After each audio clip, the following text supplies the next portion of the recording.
নমস্কার বন্ধুরা, ইউটিউব চ্যানেলের সমস্ত দর্শক বন্ধুদের সাদর আমন্ত্রণ। বন্ধুরা, আজ বেগুন দিয়ে এক রকমের পাকোড়া রেসিপি আপনাদের সঙ্গে শেয়ার করব। এরকম বেগুন নিয়ে নিয়েছি, আপনারা যে কোনো ধরনের বেগুন নিতে পারেন। কিছুটা চিংড়ি নিয়েছি, কুচো চিংড়ি।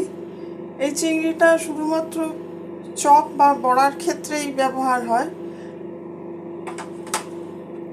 এখানে কিছুটা ময়দা নিয়ে নিয়েছি, কিছুটা বেসন নিয়ে নিয়েছি, আর অল্প চালের গুঁড়ো নিয়ে নিয়েছি। বেসন, ময়দা আর চালের গুঁড়োটা প্রয়োজন অনুযায়ী বাড়ানো বা কমানো যেতে পারে। প্রথমে বেগুনটা আমি শেপ করে কেটে নেব। মোটার অংশটা বাদ দিয়ে দেবো, একটু ছোট করে কাটতে হবে, যেহেতু পাকোড়ার ভেতরে বেগুনের খারাপ কোনো অংশ থাকলে সেই অংশটা বাদ দিয়ে দিতে হবে।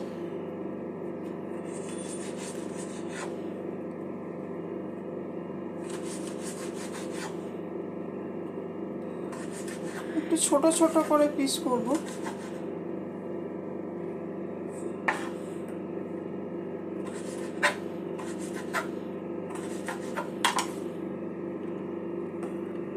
এইরকম ছোট টুকরো বেগুনের টুকরোগুলো আমি জলে দিয়ে কিছুক্ষণ ভিজিয়ে রাখব।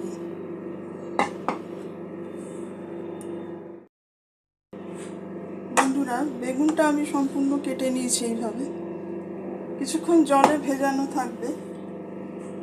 এখানে যে চিংড়িটা আমি নিয়েছি, চিংড়িটা অল্প একটু পরিষ্কার করে নেবো। এত ছোট চিংড়ি সম্পূর্ণভাবে ছাড়ানো সম্ভব না।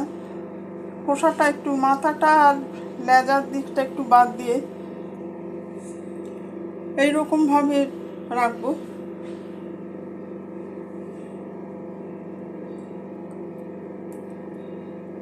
যতটুকু ছাড়ানো সম্ভব আর কি, সেইভাবে।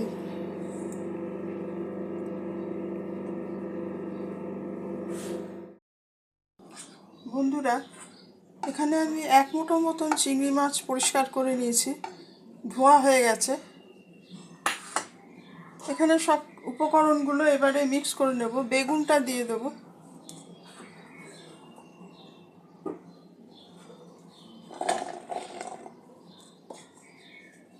বেগুনটা যতটা সম্ভব জল ছড়িয়ে দিতে হবে।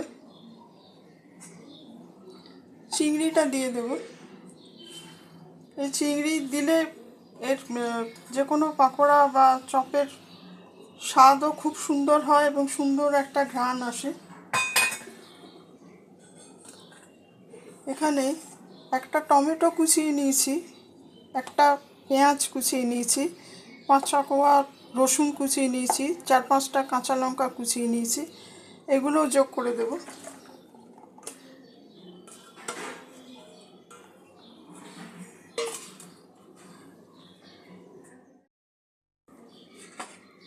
একটু ধনে পাতা কুচিয়ে নিয়েছি, ধনে পাতাটাও দিয়ে দেব।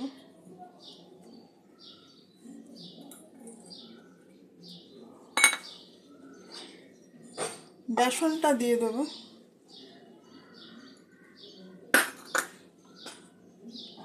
ময়দাটাও দিয়ে দেব।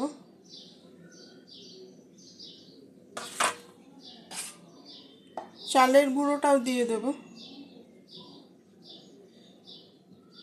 সব কিছু ভালো করে একটু মিক্স করে নিতে হবে। স্বাদ মতো নুন দিয়ে দেব।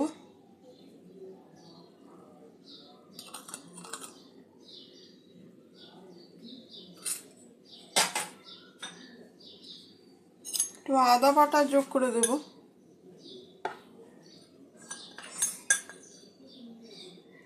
এক চামচ আদা বাটা দিয়ে দিলাম।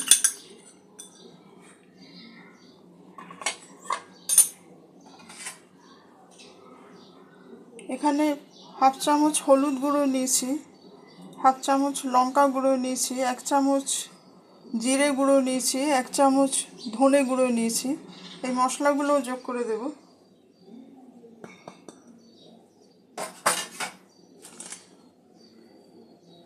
সব কিছু ভালো করে একটু মিক্স করে নিতে হবে। সামান্য একটু জল দেব আগে। বেগুনের সঙ্গে সমস্ত উপকরণগুলো ভালো করে মিক্স করে নেব। বন্ধুরা, যারা এই রেসিপিটি দেখছেন সমস্ত দর্শক বন্ধুদের অসংখ্য ধন্যবাদ। রেসিপিটি কেমন লাগছে কমেন্ট করে আপনাদের মতামত জানাবেন। আর ভিডিওটি ভালো লাগলে লাইক, শেয়ার ও সাবস্ক্রাইব করে চ্যানেলটির পাশে থাকতে অনুরোধ করছি। সমস্ত উপকরণগুলো বেগুনের গায়ে খুব ভালো করে কোট করে নিতে হবে।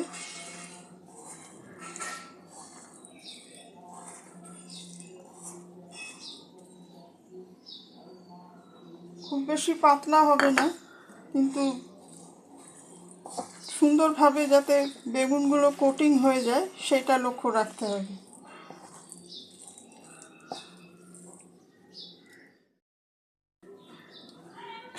অল্প একটু গরম মশলা দিয়ে দেবো।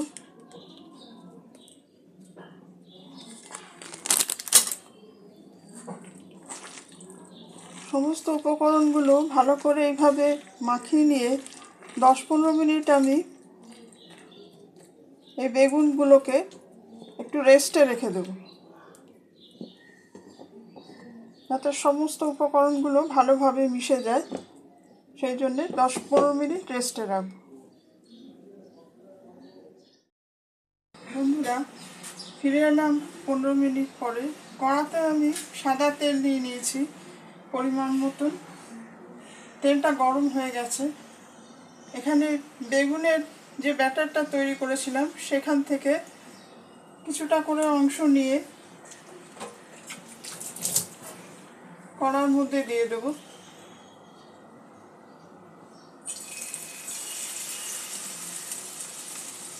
ফ্লেমটা লো টু মিডিয়ামের মধ্যেই আছে।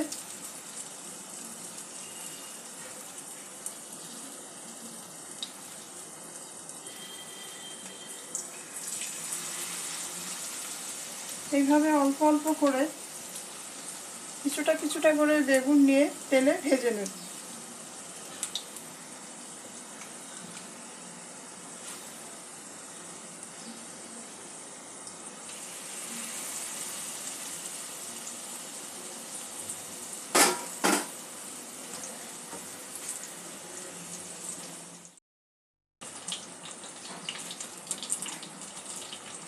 বন্ধুরা, এইভাবে 4-5টা করে পকোড়া ভেজে নিতে হবে।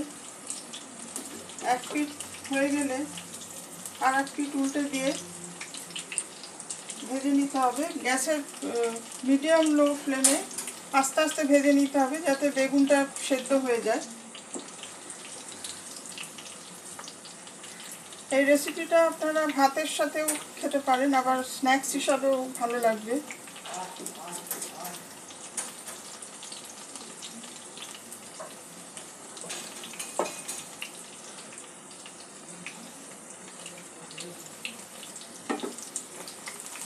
এইভাবে প্রত্যেকটা পকোড়াই আমি ভেজে নেব।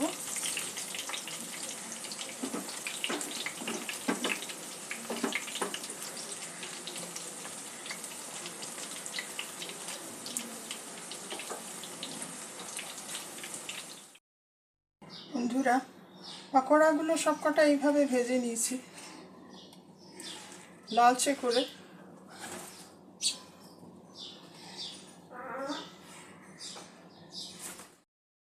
বন্ধুরা, আমাদের বেগুনের পকোড়া একদম রেডি।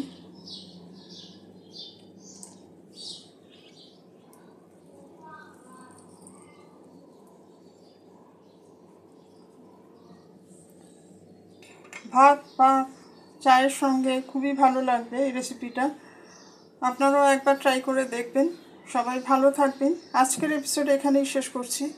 ধন্যবাদ।